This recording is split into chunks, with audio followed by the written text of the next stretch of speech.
주홍 글씨 15 헤스터와 펄. 이렇게 남에게 불쾌한 인상을 안겨주는 붉은 오인 로저 칠링워스는 헤스터 프린과 헤어져 구부정한 허리로 걸어왔다. 여기저기서 약초를 뜯거나 풀뿌리를 캐어 바구니에 담았다. 허리를 굽히고 기듯이 걸어갈 때 치렁치렁한 그의 흰 수염은 땅에 끌리다시피 했다.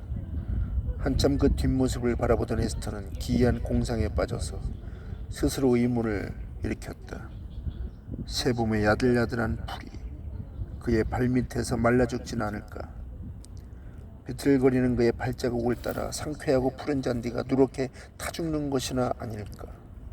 그녀는 노인이 저렇게 열심히 모으고 있는 약초는 도대체 무슨 풀일까 하고 생각했다.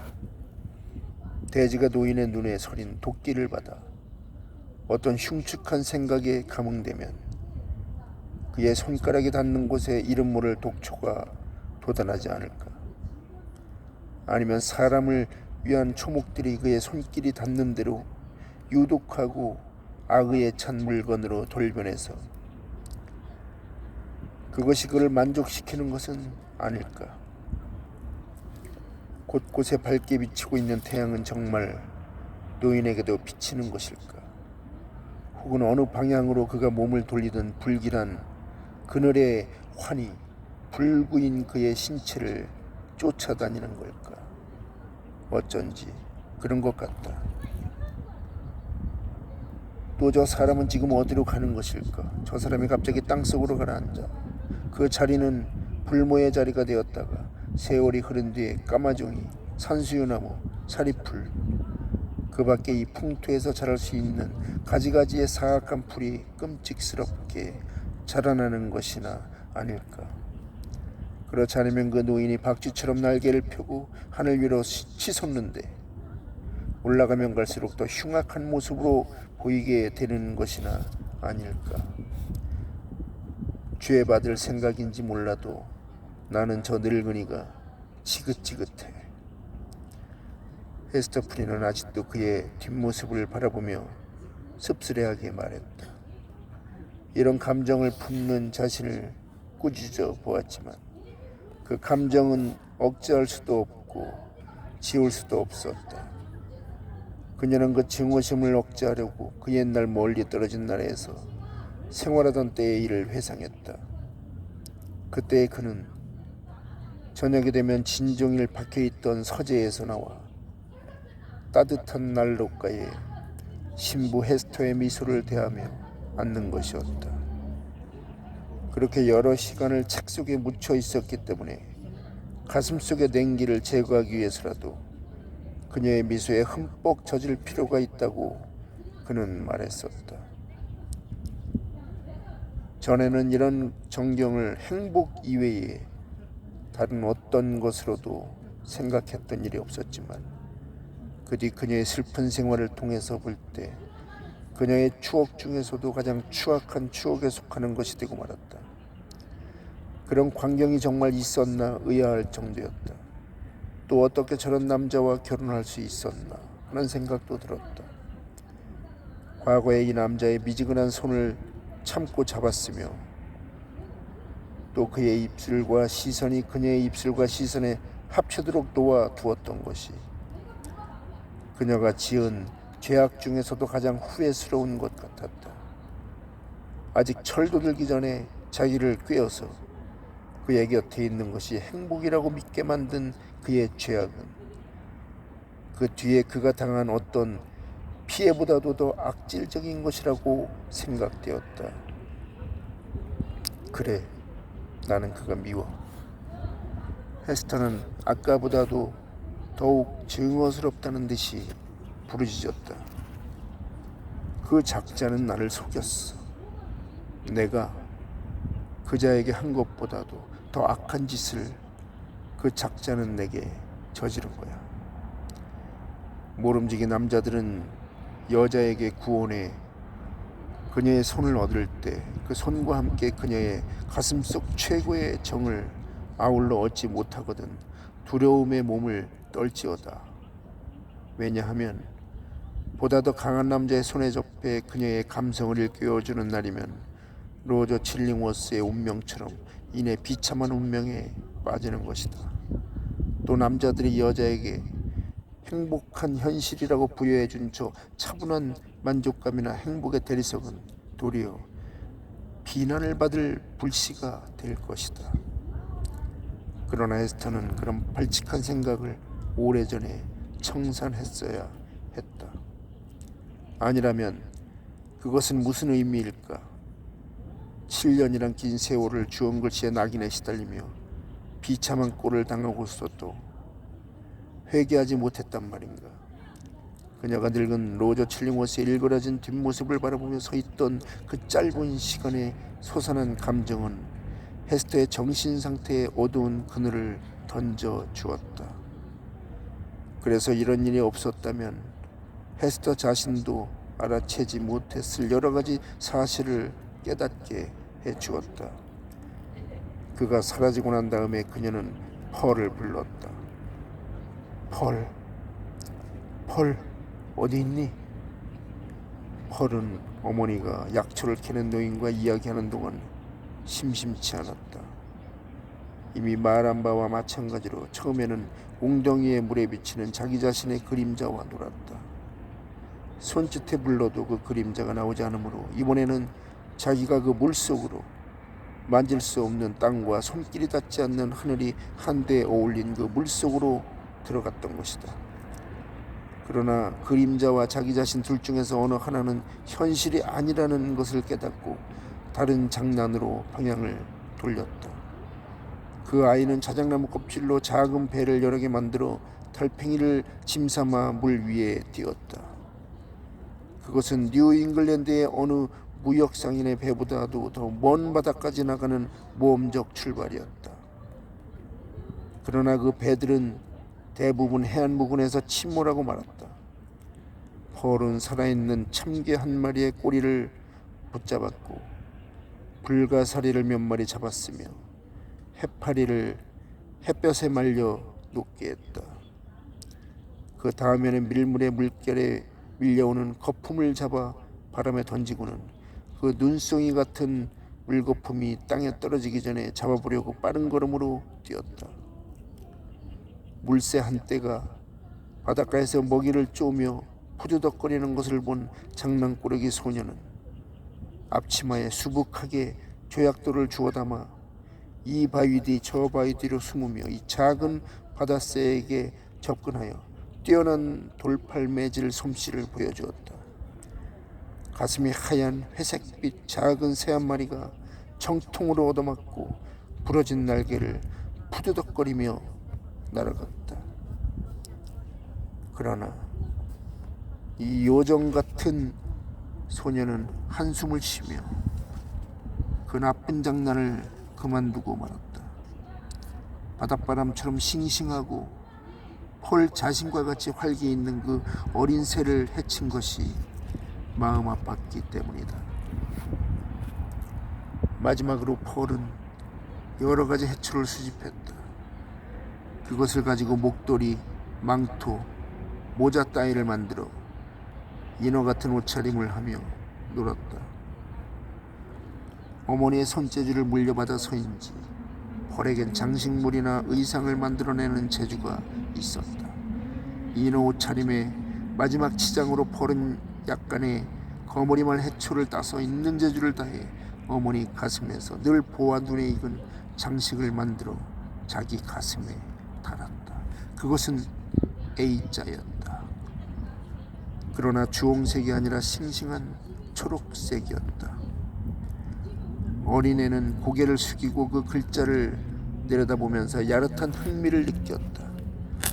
마치 자기가 이 세상에 태어난 유일한 목적은 그 글씨 뒤에 숨은 의미를 알아내는 것이라고 느끼기나 한 듯한 태도였다. 이게 무슨 뜻인지 엄마에게 물을까? 바로 그때 엄마의 목소리가 들렸다. 펄은 어린 바다새처럼 가볍게 뛰어 엄마 앞으로 와서는 춤을 추며 웃는 얼굴로 자기 가슴 위에 있는 장식을 손가락으로 가리켜 보였다. 펄. 잠시 아무 말 없이 서 있던 헤스터가 입을 열었다. 내 가슴에 붙어있는 그 초록색 글씨는 아무 뜻이 없어. 그러나 펄, 내 엄마가 달지 않으면 안 되는 이 글씨의 뜻이 무엇인지 아니? 알아요, 엄마. 펄이 대답했다. 대문자 A야. 엄마가 알파벳 책에서 가르쳐줬잖아. 헤스터는 어린 펄의 얼굴을 똑바로 들여다보았다. 그의 눈에는 늘 보는 것과 같은 그 특이한 표정이 떠올라 있었지만 펄이 정말로 이 글씨에 어떤 의미를 부여하는지의 여부에 관해서는 만족할 만한 해답이 선뜻 떠오르지 않았다. 그 점을 기어코 밝혀보고 싶은 이상한 욕망이 일어났다.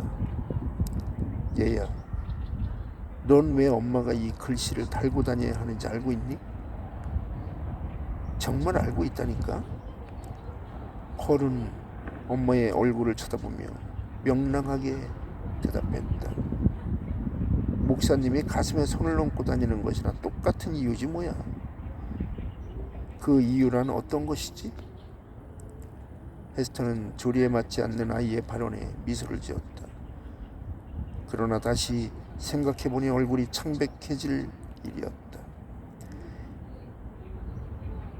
이 글씨가 엄마 말고 딴 사람의 가슴과 무슨 관계가 있단 말이냐? 아니야, 엄마. 내가 아는 건 그것밖에 없어. 펄은 평소보다 진실한 어조로 말했다. 엄마하고 얘기하던 저기 저 할아버지한테 물어봐. 어쩌면 가르쳐 줄지도 모르니까. 그런데 엄마, 정말로 이 주홍 글씨의 뜻이 뭐야? 또 엄마는 왜 가슴에 그것을 달고 다니지? 목사님은 왜 가슴에 손을 얹으시고? 어린애는 두 손으로 엄마의 손을 잡았다. 그리고 거칠고 변덕스러운 그 애의 성격에서는 좀채로 찾아보기 힘든 진실한 시선으로 엄마의 눈을 들여다보았다. 헤스터는 문득 이 애가 정말 어린애다운 신뢰심을 가지고 엄마에게 접근하여 자기가 할 수 있는 일을 다하고 머리를 쥐어짜며 어머니와 자기의 감정이 합치는 점을 찾고자 애쓰는 것이 아닌가 하는 생각이 들었다. 정말 펄의 표정은 평소와 달랐다. 이제부터는 어머니는 펄에게 모든 애정을 쏟아 기르면서도 이 아이로부터는 변덕스럽게 보는 4월의 미풍 이상의 애정을 기대하지 않기로 작정하고 있었다. 이 4월의 미풍은 상쾌하고 부드럽다가도 갑자기 이해할 수 없는 애정의 열풍으로 변한다. 또 기분이 좋다가도 벼랑간 화를 내고 이쪽에서 포옹을 해주어도 쌀쌀맞게 모른 채 한다. 그렇게 제멋대로의 행동을 하는가 하면 이따금 목적을 알 수 없는 부드러움으로 우리의 볼에 키스도 한다. 또 머리카락을 만지며 장난을 치다가 우리 마음에 꿈같은 쾌감을 남겨놓고 딴전을 피우며 날아가 버리는 것이었다. 이것은 한 어머니가 자기 딸의 성격을 평가하는 것이기도 했다. 다른 사람이 봤다면 귀염성 없는 특징밖에 보지 못하고 또 그 특징도 훨씬 암담하게 표현했을 것이다. 그러나 지금의 펄은 놀랍게 조숙하고 예민한 성격으로 엄마의 벗이 될 수 있었다. 서로에 대한 존경심을 손상시키지 않고 엄마의 슬픔을 딸에게 말할 수 있는 그런 연령에 이미 도달한 것이 아닌가 하는 생각이 들기도 했다. 어린 펄의 혼돈된 성격 속에는 굽힐 줄 모르는 용기라든가 통제할 수 없는 의지력, 잘 키우기만 하면 자존심으로 발전시킬 수 있는 자부심이라든가 조금이라도 내부에 호의를 숨기는 것이면 절대 용서치 않는 맹렬한 멸시감이라든가 하는 것들이 있을지도 모른다. 아니 처음부터 그런 성질이 있었는지도 모른다. 아울러 이 아이는 애정도 가지고 있었다. 비록 아직은 덜 익은 과일처럼 떫고 맛없는 애정이지만 이렇게 훌륭한 성질을 갖고 있으니 만약 이 애가 자라서 고상한 부인이 되지 못한다면 그것은 어미로부터 물려받은 악이 너무나 큰 것이었기 때문일 것이라고 헤스터는 생각했다.